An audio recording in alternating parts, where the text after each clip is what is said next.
Comprehensive Report: The Geopolitical and Financial Evolution of EU, US, Ukraine Relations Since 2014. A neutral, evidence-based narrative for spoken delivery. Since the collapse of the Soviet Union in 1991, Ukraine has stood at a historic crossroads, geographically, culturally, and politically poised between East and West. For over 2 decades, its foreign policy oscillated between cautious engagement with the European Union and necessary cooperation with the Russian Federation. But everything shifted in late 2013. What began as a diplomatic dispute over an economic agreement would, within just a few months, ignite a revolution, trigger a foreign invasion, fracture Europe's security order, and ultimately reshape global alliances. This report offers a thorough, impartial, and chronologically grounded account of those developments, covering political decisions, financial flows, legal interpretations, military actions, and long-term consequences, without favoring any side, without propaganda, and without omission of inconvenient facts. Let us begin at the true origin point, November 21, 2013. On that day, the government of Ukrainian President Viktor Yanukovych announced it would suspend preparations to sign the EU-Ukraine Association Agreement, a landmark political and economic pact years in the making. The decision came just 9 days before the Eastern Partnership Summit in Vilnius, Lithuania, where the document was scheduled to be formally signed. Officially, Kyiv cited concerns about economic fallout from Russia, which had already imposed trade restrictions on Ukrainian goods. Unofficially, evidence suggests Moscow applied immense pressure, including threats to cut off gas supplies and block Ukrainian exports through its vast customs union. The EU had invested heavily in this agreement. It wasn't just a trade deal.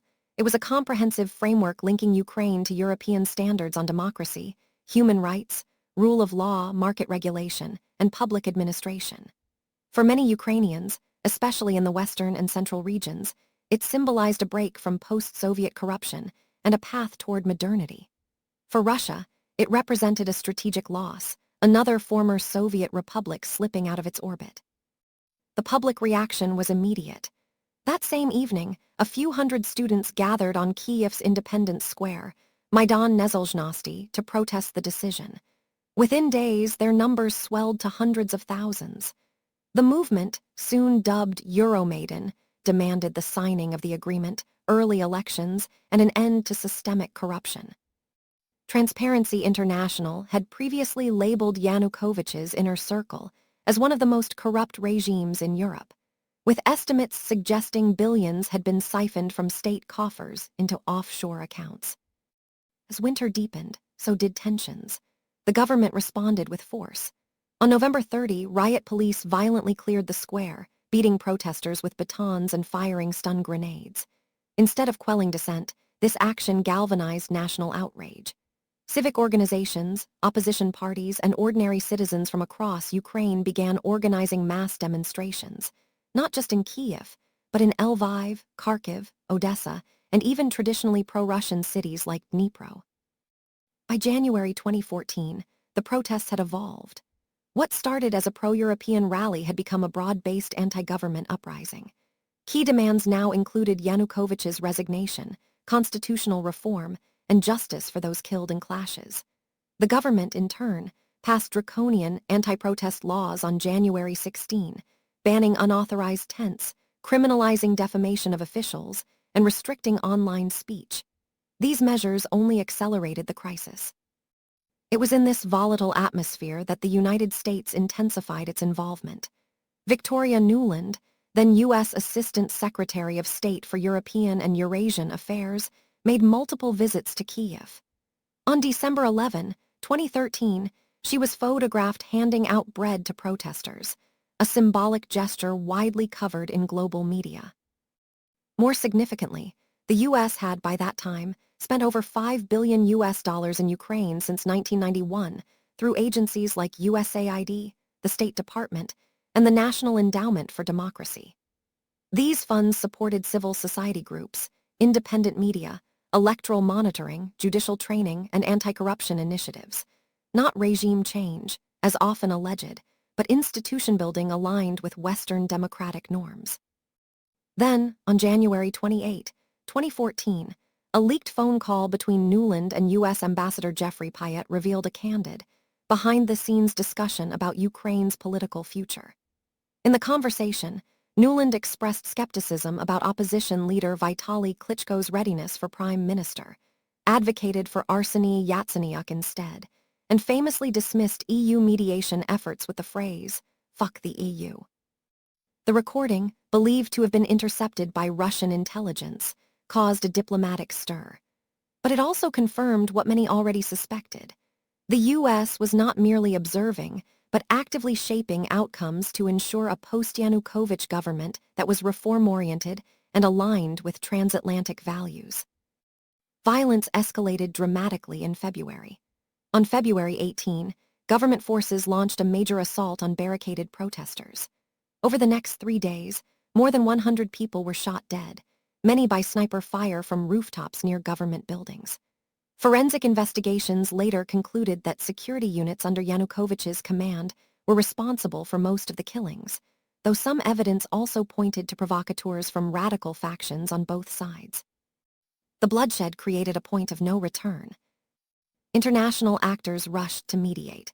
On February 21, under pressure from German Foreign Minister Frank-Walter Steinmeier, French envoy Eric Fruin, and Polish Foreign Minister Radosław Sikorski, Yanukovych and 3 main opposition leaders signed a formal agreement. The pact stipulated immediate return to the 2004 constitution, which reduced presidential powers, formation of a national unity government within 10 days, early presidential elections by December 2014, and the withdrawal of security forces from Kyiv. For a moment, peace seemed possible. But within hours, Yanukovych disappeared. He left Kyiv that night, first traveling to Kharkiv, then to Crimea, and finally to Russia. Parliament convened on February 22, with 328 of 450 members present, a clear constitutional quorum. The Verkhovna Rada passed Resolution number 757 VII. It stated that Yanukovych had withdrawn from exercising his constitutional duties in an unconstitutional manner and scheduled new presidential elections for May 25. Oleksandr Turchinov, Speaker of Parliament, was named acting president. This decision remains the most contested legal moment of the entire crisis. Ukraine's 1996 constitution lists only 4 grounds for presidential removal: resignation, incapacity, impeachment, or death. Self-removal is not explicitly mentioned. However, Article 108 does require the president to exercise his powers personally. Parliament argued that by fleeing the capital, refusing to sign laws passed on February 21, including the return to the 2004 Constitution, and failing to address the nation during a state of emergency, Yanukovych had effectively abandoned his office. The West accepted this interpretation. The US, EU, and most UN member states quickly recognized the interim government. Russia did not. It labeled the events a coup d'état, citing the absence of a formal impeachment trial and the presence of far-right elements in the Maidan movement, such as the Right Sector and Svoboda Party, as evidence of extremist takeover. While these groups were indeed active, they held minimal representation in the new parliament and were not part of the interim cabinet. Nonetheless, the coup narrative became the ideological foundation for Russia's next moves. Just 1 day after Yanukovych's ouster, on February 23, 2014, President Vladimir Putin convened Russia's Security Council and ordered the deployment of military assets to Crimea. At the time, Russia already maintained a naval base in Sevastopol under a 1997 lease agreement. But now, unmarked troops, wearing no insignia, speaking Russian, and carrying advanced weapons, began seizing airports, government buildings, and communication hubs across the peninsula. Locals called them Little Green Men. Moscow denied they were Russian soldiers, claiming they were local self-defense volunteers. Only months later did Putin admit they were indeed Russian special forces. On March 16, a referendum was held under armed occupation. Voters were given two choices: join Russia or restore Crimea's 1992 constitution, which implied greater autonomy but not secession. There was no option to maintain the status quo. Russian authorities reported a 97% turnout with 96.77% voting for annexation. Independent observers, including the OSCE, were barred from monitoring. Most Crimean Tatars, the indigenous Muslim population, boycotted the vote. The UN General Assembly later passed Resolution 68-62, affirming Ukraine's territorial integrity and declaring the referendum invalid. Only 11 countries supported Russia's position. On March 18, Putin signed a treaty formally absorbing Crimea into the Russian Federation. Sanctions followed swiftly. The US and EU froze assets and banned travel for key Russian officials, but more was coming. In April 2014, pro-Russian protests erupted in Donetsk and Luhansk, two heavily industrialized regions in eastern Ukraine with large Russian-speaking populations. Unlike Crimea, these movements faced armed resistance from Ukrainian forces, with covert support from Russia, including weapons, intelligence, and volunteer soldiers like Igor Girkin, a former FSB officer. Separatists seized administrative buildings and declared the Donetsk and Luhansk People's Republics. A full-scale war erupted. By July, the conflict had claimed thousands of lives.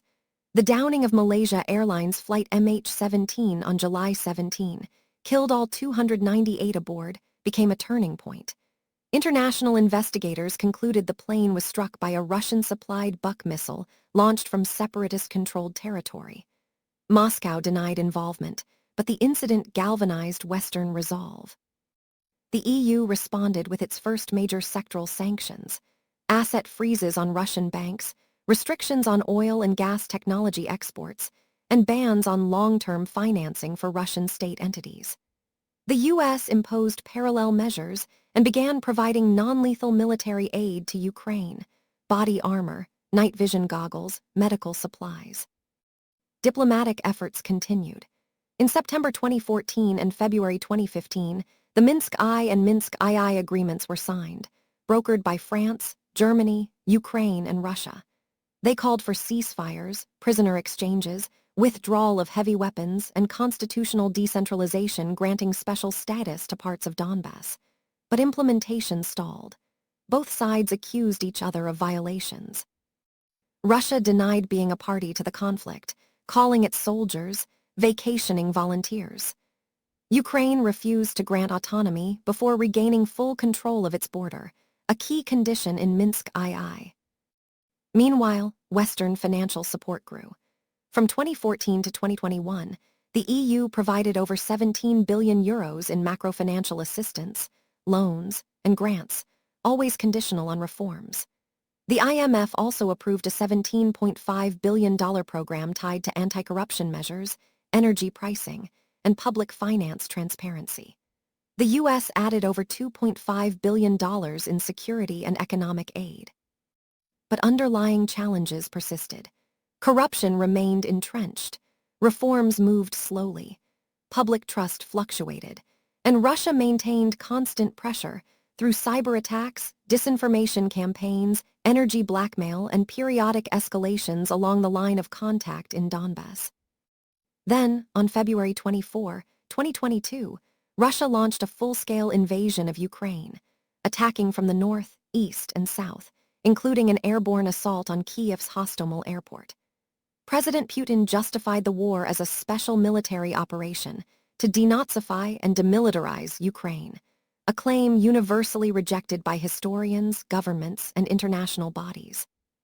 The West's response was unprecedented. Within days, the EU activated the Temporary Protection Directive, granting refuge to over 4 million Ukrainians. Financial aid surged.